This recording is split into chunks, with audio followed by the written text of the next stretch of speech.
वर्षानुवर्ष उपेक्षितांचे जीवन जगत असलेल्या पारधी समाजाने नेहमीच तिरस्काराच्या आणि संशयाच्या नजरेने पाहिलं आहे. अनेक वर्षापासून हा समाज भटक्या स्वरूपाचं आयुष्य जगत आला आहे. अशाच या पारधी समाजाला समाजाच्या मुख्य प्रवाहात आणण्याचं काम महाराष्ट्र शासनाच्या ग्रामविकास विभागाच्या महाराष्ट्र राज्य ग्रामीण जीवन उन्नती अभियान अर्थात उमेद या अभियानाच्या माध्यमातून होत आहे. अहमदनगर जिल्ह्यातील श्रीगोंदा तालुक्यात पारधी समाज फार मोठ्या प्रमाणात आहे. वर्षानुवर्ष उपेक्षित, शोषित आणि वंचित आयुष्य जगणाऱ्या या समाजाला समाजाच्या मुख्य प्रवाहात आणण्याचं काम उमेद या माध्यमातून या तालुक्यात मोठ्या प्रमाणात होत आहे. शासकीय योजनांसोबत कृती संगम या दशसूत्रीच्या सूत्रानुसार या समाजाला विविध शासनाच्या योजना मिळवून देऊन त्यांना शाश्वत उपजीविकेचा स्रोत उपलब्ध करून देण्यामध्ये उमेद अभियान यांना येथे यश मिळालेले दिसून येते. पारधी समाजाने कुक्कुट पालन व्यवसायातून केलेली ही शाश्वत वाटचाल राज्यातील इतर घटकांना पथदर्शी ठरणार आहे. शासकीय योजना लाभार्थ्यापर्यंत योग्य पद्धतीने पोहोचवल्यास त्यातून सकारात्मक बदल होऊ शकतो याचं मूर्तिमंत उदाहरण आहे. उमेदच्या उपक्रमामुळे अशा घटकांना मदत करण्यासाठी अनेक बँका पुढे येत आहे. पूर्वी कर्ज नाकारणाऱ्या बँका आज या महिलांना बँकेतून मोठ्या रकमांची कर्ज देत आहे. नमस्कार, मी अस्मिता भोसले, राहणार घारगाव, तालुका श्रीगोंदा, जिल्हा अहमदनगर. मी पारधी समाजाची महिला आहे. पारधी समाजाचा तिरस्कार केला जातो, त्यामुळे आम्हाला कोणताही कामधंदा नाही, रोजगार नाही. आमच्या समाजामध्ये महिलांना अनेक समस्यांना सामोरं जावं लागतं. यांना कोणतंही कामकाज व्यवसाय नसल्यामुळे त्या हैदराबाद, मुंबई या ठिकाणच्या मोठमोठ्या शहरांमध्ये भीक मागण्यासाठी जातात. त्या शहरांमध्ये आपलं स्वतःचं घर नसल्यामुळे तिथे उघड्यावर राहणं, लोकांचे दोन शब्द ऐकणं, मुलं बाळांना घरी ठेवून जाणं, अशा हालाकीचे दिवस काढावे लागतात. अशी आमच्या महिलांची, आमच्या या पारधी समाजाची वाईट परिस्थिती आहे. आम्हाला रोजगार नसल्यामुळे कोणतीही बँक आम्हाला माझी भांडवल देत नाही. परतफेड करतील का नाही हा समाज, त्यासाठी आम्हाला मदत करत नाही बँक. आणि परत आम्हाला कुठे कामासाठी तिरस्कार करतात, लोक कामाला बोलवत नाही. ह्या महिला अशा आहेत, चांगलं राहत नाही, त्याच्यामुळे आमचा ह्या समाजाचा खूप तिरस्कार होतो. अशी परिस्थिती असल्यामुळे 2 वर्षापूर्वी आमच्या गावामध्ये वर्धिनी फेरी आली होती. त्या फेरीतल्या महिला वर्धिनी ताई आमच्या घरी आल्या आणि त्यांनी आम्हाला उमेद अभियानाची माहिती सांगितली. त्या अभियानामार्फत आम्ही महाराणी स्वयंसहायता महिला बचत गट स्थापन केला.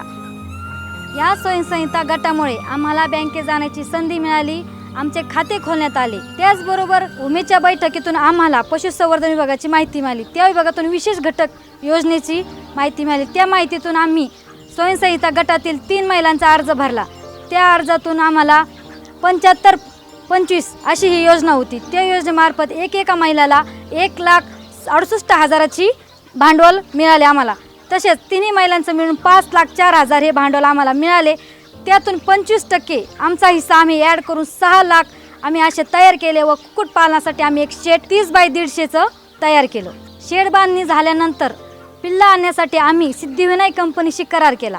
तो करार केल्यानंतर सिद्धिविनायक कंपनीने आम्हाला पिल्लांचं खाद्य, त्यांचं मेडिसिन सर्व पुरवले. आम्ही पहिल्या प्लॉटला 3240 पक्षी घेतले. ते पक्षी घेतल्यानंतर 43 दिवसात आमचा प्लॉट गेला.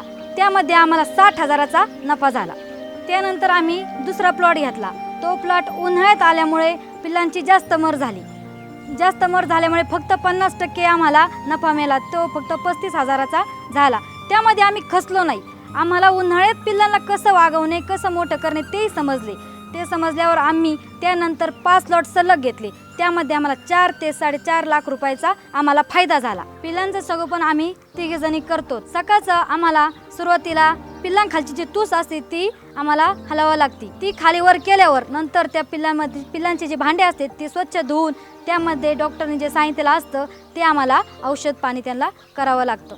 नंतर संध्याकाळचं खाद्य टाकून झाल्यावर परत संध्याकाळून त्यांचे भांडे स्वच्छ धुणे आणि औषध पाणी त्यांना परत करणे. एवढं हे त्या पिल्लांचं आम्हाला सकाळचं 2 तास आणि संध्याकाळचं 2 तास करावं लागतं. पहिल्यांदा बँका आम्हाला कोणतंही कर्ज देण्यास टाळाटाळ करत होत्या. आता बँका आम्हाला कर्ज देत आहेत. हे फक्त उमेदमुळे शक्य झालं आहे. आम्ही आता दुसरं युनिट 30x150चं शेड बांधण्यास सुरू केलं आहे. ते शेड बांधण्यासाठी आम्हाला ग्रामसंघ आणि बँका कर्ज देत आहे.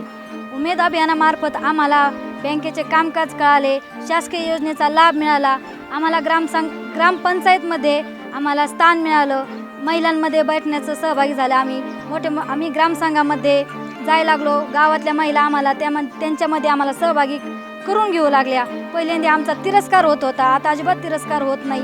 ते काय ना आम्ही काय एकदम सारख्या झालो. हे फक्त उमेदमुळे शक्य झालं. माझे नाव राणी भोसले. उमेदमुळे आम्हाला कायमस्वरूपीचा रोजगार मिळाला, त्यामुळे आम्ही स्वाभिमानाने जगू लागलो. त्यासाठी उमेदचे खूप खूप आभार.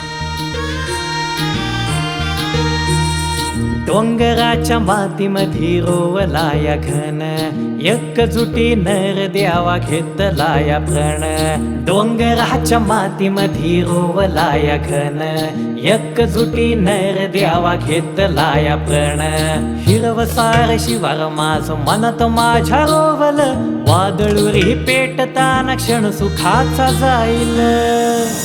चाल पुढे चाल र, मागून तुफान उठल, पावलाला तुझ्या स्वतःची वाट दिसल. चाल पुढे चाल र, मागून तुफान उठल, पावलाला तुझ्या स्वतःची वाट दिसल. ना ना ना ना ना ना ना ना ना ना ना ना ना ना ना ना ना ना ना.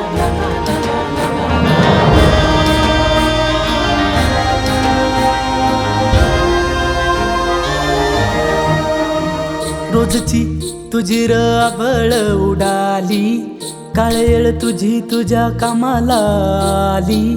रोजची तुझी राबळ उडाली, काळेळ तुझी तुझ्या कामाला आली.